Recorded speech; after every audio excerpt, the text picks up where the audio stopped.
এটা হচ্ছে পালবাড়ি মসজিদ। এই যে স্ট্যান্ডের বৃষ্টির পরিমাণ এত বেশি যে হাঁটু পর্যন্ত হয়ে গেছে, বোঝানো সম্ভব না। আমি ব্যাগের ক্যামেরা আপনাদের দেখাইছি।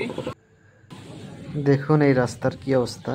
এই রাস্তাতে প্রচুর পরিমাণে বৃষ্টির পানি এবং এই রাস্তাটা অনেক বড়। এটা হচ্ছে নতুন খয়েরতলা, যশোর নতুন খয়েরতলা পালবাড়ি মসজিদ আছে স্ট্যান্ড, মসজিদ থেকে এই রাস্তা রেখে আসে। তো এই পাশে একটা বাড়ি, তো বাড়ির ভিতরে তো আরো অবস্থা, রাস্তা একটু উঁচু, বাড়ির ভিতর মানে হাঁটুর সমান, কি হাঁটুর উপরে উঠে গেছে। ওই যে একটা মহিলা হাঁটছে।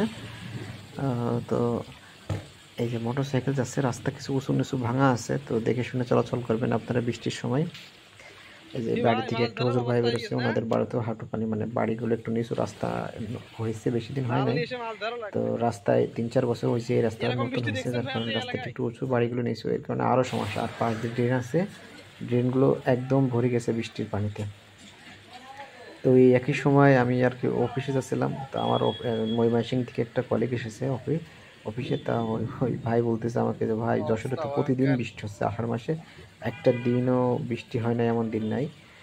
আর ময়মনসিংহে এই সময় শুনছি অনেক গরম রোদ।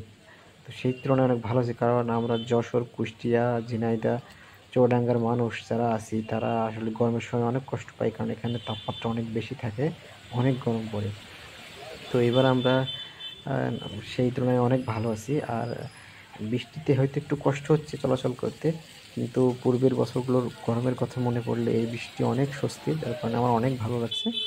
আর বৃষ্টির পানিতে একটু কষ্ট হচ্ছে, আমাদের ড্রেনগুলো বুঝে গেছে, সারা রাস্তাঘাটের উপর পানি উঠে গেছে, এখানে মসজিদের ভেতরে পানি উঠে গেছে। বাচ্চারা এখানে অনেক আনন্দ করছে, এই যে কিছু বাচ্চা আসছে, ওই যে সাদা জামা গায়ে ওই বাচ্চাটা তো নাচানাচি করতেছিল। যে মসজিদের ভেতরে দেখেন পানি উঠে গেছে, এই যে এই বাচ্চাটা অনেক আনন্দ করছে বৃষ্টির ভিতরে। ওই যে মেন রাস্তা, তো মেন রাস্তাটা উঁচু, যার কারণে ওখানে বৃষ্টি ওঠে নাই। আমি মেন রাস্তাটা আপনাদের দেখাবো। তো এই ভিডিওটি এই পর্যন্তই। আপনারা যারা এই চ্যানেলে একদম নতুন, তারা অবশ্যই চ্যানেলটি লাইক, কমেন্ট, শেয়ার, সাবস্ক্রাইব করে আমার পাশে থাকবেন। আমি বাংলাদেশের বিভিন্ন স্থান আপনাদের ঘুরে ঘুরে দেখাবো এবং সেই সাথে এমন কিছু গুরুত্বপূর্ণ ভিডিও